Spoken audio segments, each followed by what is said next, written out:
আসসালামু আলাইকুম রহমতুল্লাহি ওয়া বারাকাতুহু। সম্মানিত দর্শক, আজকে যে ভিডিওটি করছি এটি জনস্বার্থে। এর সঙ্গে আমার ব্যক্তিগত কোনো সম্পর্ক নেই, কোনো কামনা বাসনা নেই। এবং এই ঘটনাটি যে বিষয়টি নিয়ে আলোচনা করব, সেই বিষয়টি বর্তমান সরকারের জন্য এতটা সেনসিটিভ যে এই সাধারণ ঘটনা নিয়ে আরেকটি গণ অভ্যুত্থান ঘটে যেতে পারে। লক্ষ লক্ষ মানুষ রাস্তায় নেমে আসতে পারে এবং মানুষের যে হাজারো চাহিদা, হাজারো বিপদ বিপত্তি, অভাব এবং অভিযোগ, বড় বড় অভাব অভিযোগগুলো রয়েছে, সেই অভাব অভিযোগগুলো একসাথে সাপের বিষ হয়ে এই বর্তমান চলমান সমস্যাটিকে কেন্দ্র করে সরকারের বিরুদ্ধে যদি জনগণ বিক্ষুব্ধ হয়ে ওঠে, পরিস্থিতি কি হবে আমরা এই মুহূর্তে বলতে পারছি না।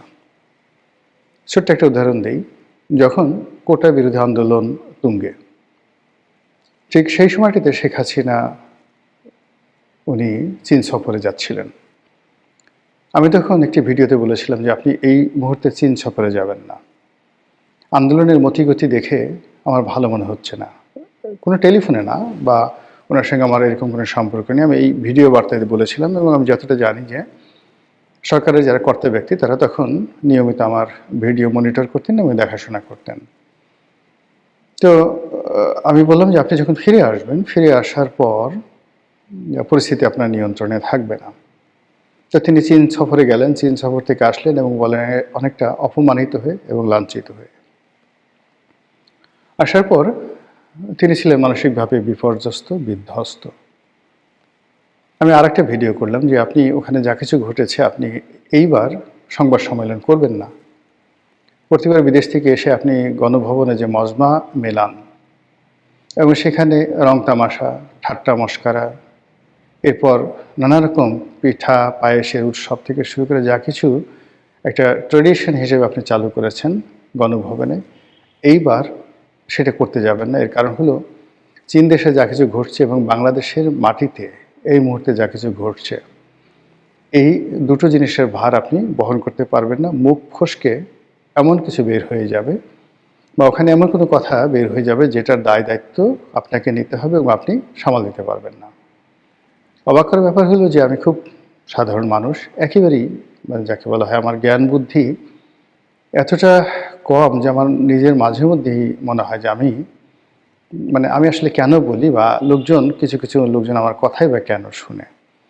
কিন্তু এরপরও অবাক করার একটা ব্যাপার হলো যে আমার অনেক কথা ব্যক্তিগত জীবনে, পারিবারিক জীবনে, রাজনৈতিক জীবনে, জাতীয় জীবনে একেবারে অক্ষরে অক্ষরে ফলে যায়।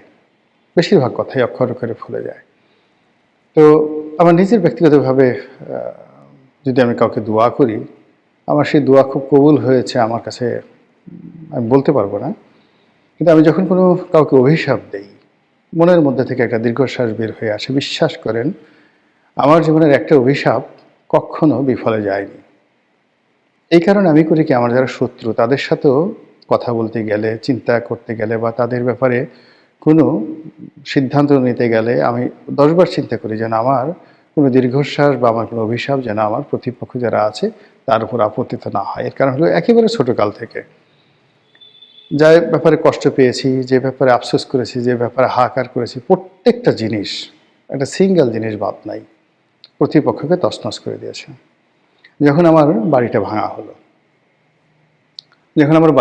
হলো, তখন আমার খুব কষ্ট হয়েছিল এবং আমি টেলিভিশনে এসে বললাম যে এমন সময় আসবে ৩২ নম্বর ভাঙা হবে, সুধা সদন ভাঙা হবে, আওয়ামী লীগের অফিস ভাঙা হবে। দেখেন সেই ঘটনা ঘটে গেছে। আমাকে যখন অন্যায়ভাবে জেলে ঢুকানো হলো ২০১২ সালে, তখন আমি বের হয়ে লিখেছিলাম যে এমন একটা সময় আসবে যারা আমাকে এই অন্যায়ের মধ্যে ডুবিয়ে দিলেন, যারা আমার রাজনৈতিক জীবন তছনছ করে দিলেন, একটা সময় তাদের তকদির তছনছ হয়ে যাবে। আজ দেখেন কি অবস্থা হলো। সালমান এফ রহমান, আনিসুল হক থেকে শুরু করে অন্য যারা আছে। ২০১৮ সালে আমি বিএনপিতে ইলেকশন করলাম।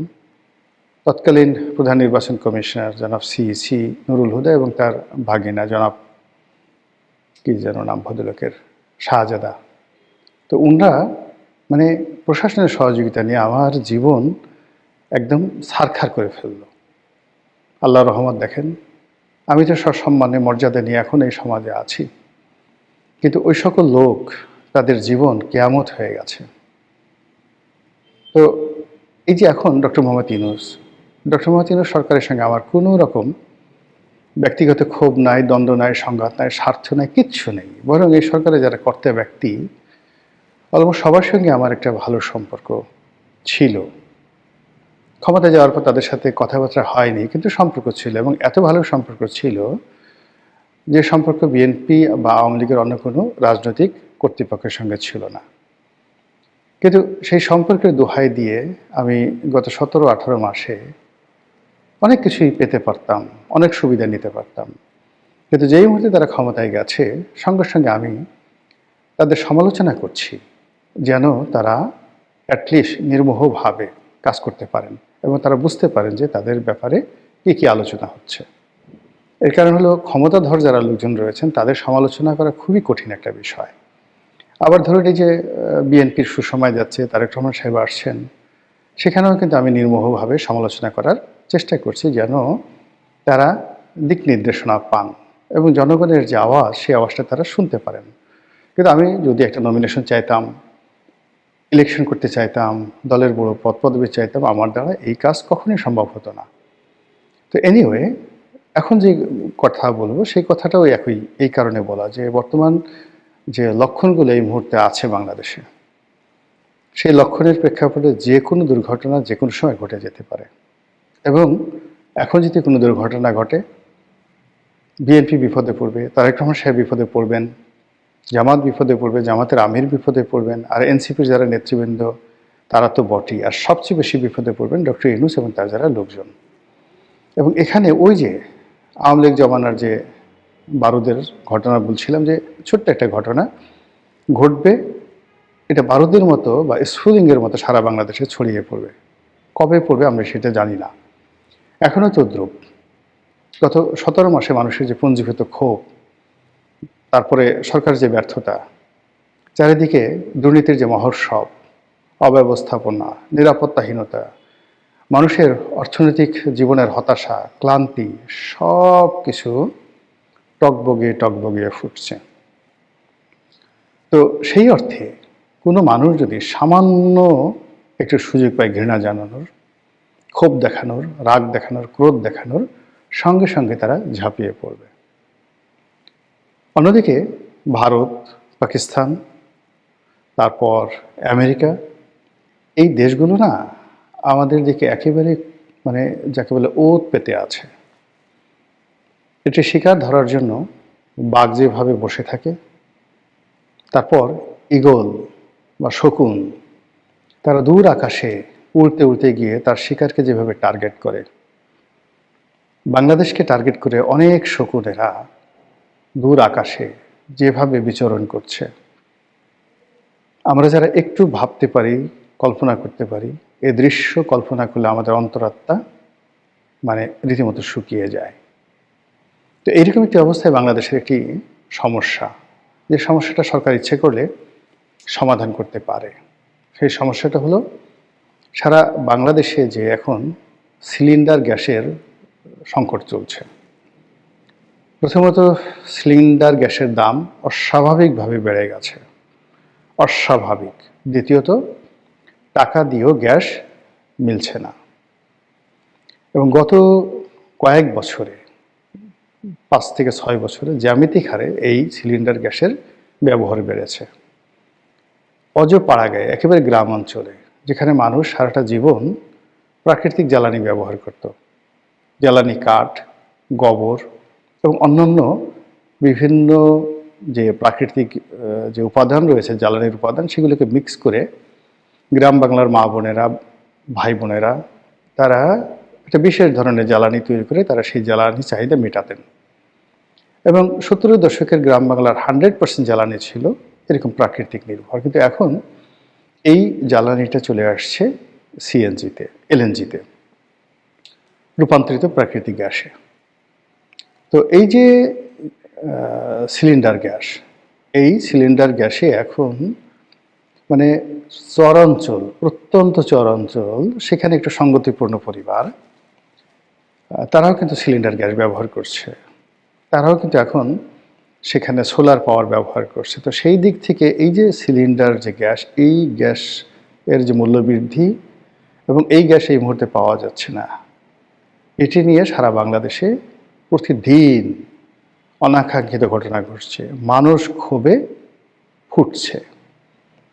এবং এই সিলিন্ডার গ্যাস নিয়ে যদি ন্যূনতম একটি বিক্ষোভ হয়,